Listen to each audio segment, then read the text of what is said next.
Yeah, I mean, he ghosted through the defence for a try, didn't he? Yeah. Yeah. I can't think of anything else he did, but he didn't do anything bad either, so... No.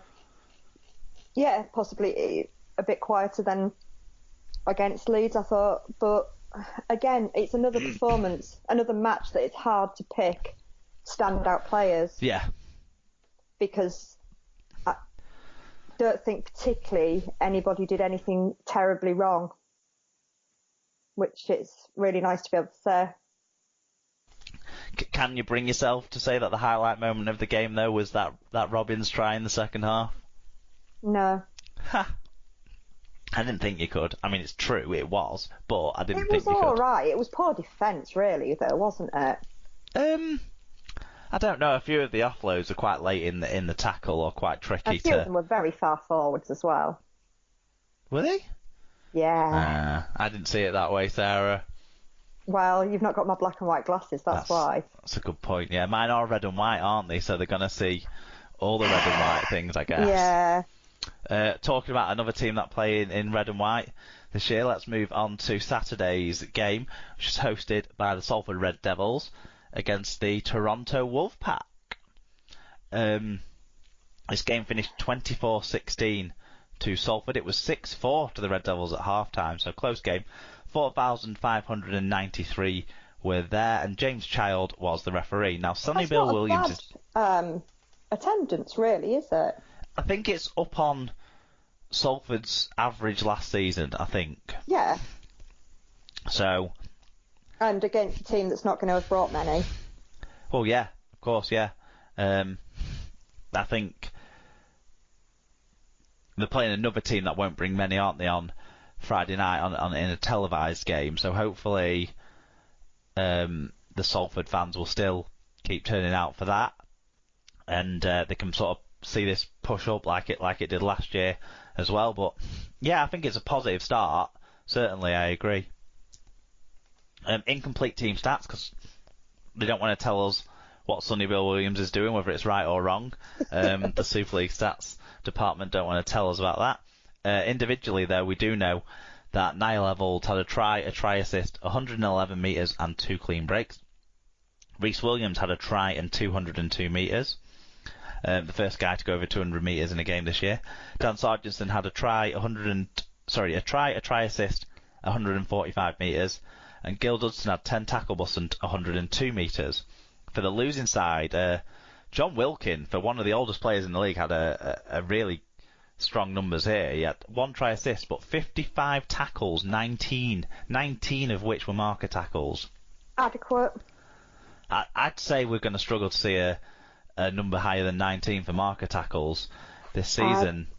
And I tell you what, John Wilkin will tell you that it was 25, because this guy likes to get his numbers wrong. He can't count those from his tall. Yeah. Did you see that on? You won't have seen that on Thursday night's coverage of the game.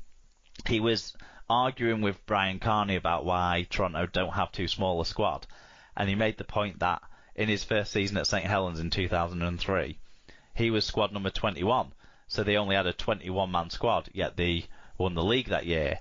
And I don't think anyone at Sky at the time was sharp enough to fact check it at all, and I don't know if anyone fact checked it until the next day when our Super League pod account made Sky Sports aware of it on Twitter. I saw the comeback from it all, but I didn't see the actual. Obviously I didn't know what was so in the squad it. that only had 21 players, John Wilkin was had the 22nd most appearances of that side. Right. So full of shit, John. Like I say, 31 players they actually had in the squad. Anyway, but great stats this week tackling for John Wilkin. Ricky Latelli had a try, assist, 7 tackle busts and 183 metres, so his impressive start to Super League continues. Brad Singleton had a try, 43 tackles, 11 marker tackles, and James Cunningham had 45 tackles, 10 of which were marker tackles. Yes, so fan views.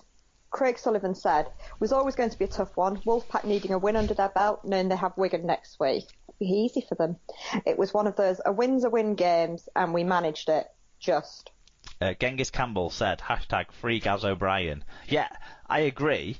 Then putting him in the however few many men squad is starting to annoy me because I'm lingering on not removing him from my dream team when I'm going to have to bite the bullet and take him out. Yep, and watch him play. Yeah, I know. I know. Knobheads, aren't they, all of these clubs? Says, they don't care about my fantasy team. No. There were moments of great game playing from the Wolfpack. Even Sonny Bill Williams was starting to shine during his minutes on the field. I left Salford with a feeling of pride of how the team performed as they kept trying, but also had learned from the game against Castleford. Personally, think there were too many silly judgments that led to Salford scoring. But credit to Salford, you played well, focusing on the positives for the next game. Yeah, That's thanks for somebody that, that Sandy. makes full use of all the characters, I feel, with her abbreviations. Sandy did send us a DM on Twitter, actually, but to be honest, it came through on Saturday evening, and when I think it was Saturday or Sunday, they were the worst. Saturday night through to Sunday were the worst times of my recent illness, so I was mostly out of it, and I think I read messages and then forgot to reply to them and that sort of stuff. But I saw that she'd put effectively the same thing in the fan review that she'd put in that. So thanks for getting in touch, Sandy. And also, this is the continued journey of these Toronto Wolfpack fans to being true rugby league fans, isn't it? Because week 2 in Super League, she's starting to question the match officials. Yep. You know, I'm delighted. It's real fun to watch these guys come along and become real rugby league fans, isn't it? But the problem is, oh no, I can't say that because never mind. Carry on, moving on. What were you going to say? I was going to say, but if they're true rugby league fans, they'll want Toronto gone. But then you'd argue you're a true rugby league fan and don't want Toronto gone. So, I mean, yeah. I don't. So I realise my argument was slightly flawed there. But I'm sure, they'll start to hate themselves as much as they'll start to hate everyone else, because that's how it works in rugby league. So I listened to this game on the radio, sort of. I was dipping in and out of consciousness, but I listened to this game on the radio, and Dan Sargenson's name was mentioned heavily during the commentary, actually, and it does seem like he had quite a lot of contributions, a lot of carries in the game, kind of classic Dan Sargenson. If I can't actually deliver on the skills, I'll at least deliver on the effort kind of work. So it wasn't just that you were dreaming of Dan? No. So special mention to him for that. And Niall Evalds, he seems to have popped up a lot too in the key moments, especially those 2 tries that were scored at the end of the game in the last 5-10 minutes. I think he assisted one and then scored the other to seal the game. So well done to those guys in particular. But I do think overall the Wolfpack have to be taking positives from it, like the fans have there, because in reality, that they did go close against a side that was in the grand final last year. It was 16-all after 70 minutes, so it was in the balance, this game. There was a bit of a flashpoint. I don't know if you've seen this on the highlights at all, Sarah. A bit of a flashpoint just before half time. Chris Wellham got sin-binned for a high tackle, which it did look bad, the tackle, but it was a bit awkward. I think there was a kick coming in, there was a bit of falling and reaching and grabbing and stuff, but it was a high tackle, so I can understand why that decision was given. And then Hakeem Maloudi, because why wouldn't he, ran across from the other side of the pitch to get involved with just kind of telling people that he didn't like what had happened, but he didn't actually do anything. He just sort of ran over and then stood there. So this must be a clamp down for running in, because he got sin-binned too. And I was watching it, I was thinking, he ran over, but he didn't even running hugely aggressively, and he certainly didn't look like he was like fronting up massively to anyone or anything like I've seen Hakim Maludi behave worse than this, let's put it that way. Yeah. And so there must be, the running in from a distance must be something that they're specifically clamping down on this year, because I don't understand otherwise why he got a sin bin too at that point. But I mean, credit to Toronto, I think, for being in this game. It looks like a lot of their players were able to perform a bit better. They had to make a change as well. There was an injury quite early on. Joe Mellor went off, and Gary Wheeler came on and actually scored a couple of tries for them. So that'll do him a lot of good, his confidence that he got to play in a Super League game and didn't go off injured himself, which will amaze a lot of people. And actually, his first try was quite a physical try. He basically ran into the line, took a pass, ran into a defender, and found himself coming out of the collision running a totally different direction, but it just so happened that there was a path to the try line on that direction. It was very strange. Although the highlight reel moment of the game, one of the highlights of the weekend really, it's got to be Rhys Williams' try from the kickoff in the second half. It was just after Tuilola here had kind of extended Salford's lead out there. Then he took the kick, didn't he? About 20 metres out from his own line, actually, so it wasn't a long kick from the Wolfpack, but he took the kick. Kind of looked like he wasn't sure what he should do, and then just ran. Yeah, he was sort of, well, I best keep going, I suppose. And he actually took on the defender as well around the outside, which we don't see, other than Ratu. We don't see loads of people we don't see enough people doing that nowadays. I mean, the defender was Gary Wheeler, so he probably just assumed one of his muscles would pop if he made him sprint. But still, I thought that was a fantastic try. So nice one to sort of round off the reaction to that game. I don't know if you have any comments or points about that game to make, Sarah. I just wanted to say what a shame it was for Brian McDermott not knowing how to behave as a losing coach. Oh, of course, yeah. Thanks for reminding me about this one. What was the deal with that? So anyone who doesn't know, he didn't turn up for the press conference claiming that nobody came to collect him, and he didn't realise that anybody would want to interview him.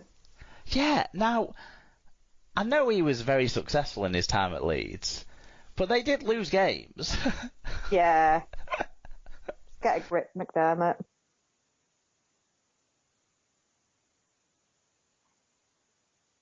Yeah, so that was an interesting one. For him to come out with that. It's weird. It's weird. And the wording of the statement didn't seem like his words, mostly because it was written down and it wasn't delivered not looking at the person in the eye that he was talking to, I suppose. But that whole episode was a bit strange, and we'll see if he sulks his way through the next press conference if they do indeed lose the next game. Right, Huddersfield and Leeds and Wakefield versus Catalan were postponed. For anyone who was doubting it when the sun started shining in Huddersfield in the afternoon, Earl Crabtree made sure he showed how full the river that runs by the stadium was, and how close to sort of flooding all of the car parks and all of it was when they made the decision to call that off. That's even before talking about the state of the pitch and those sorts of things. So he made sure he covered his back there. And at Wakefield, I think they were desperate to not call it off, but it was absolutely sodden, the pitch. So how they even imagined that they were going to be capable of getting that turned around to play on the Monday night, when again it still wasn't a nice weather day on Monday. No. I don't know, but that causes quite a fixture problem for Catalans in particular, because they already have a fixture that they're going to have to make up because of the game against St Helens that's not going to be played in its normal slot because Saints are in the World Club Challenge in a couple of weekends' time. Yeah, I think it was probably more Catalans that were pushing for it to happen than Wakefield. Yeah. They've travelled over and everything else, but then... I mean, they even agreed to stay an extra day and stuff like that, didn't they? But it wasn't to happen. I've got no sympathy for them after they cheated us in a similar way the other year. Poured water on the pitch to cause it to freeze. when we were Wakefield out there. did. No, Catalans. Catalans did.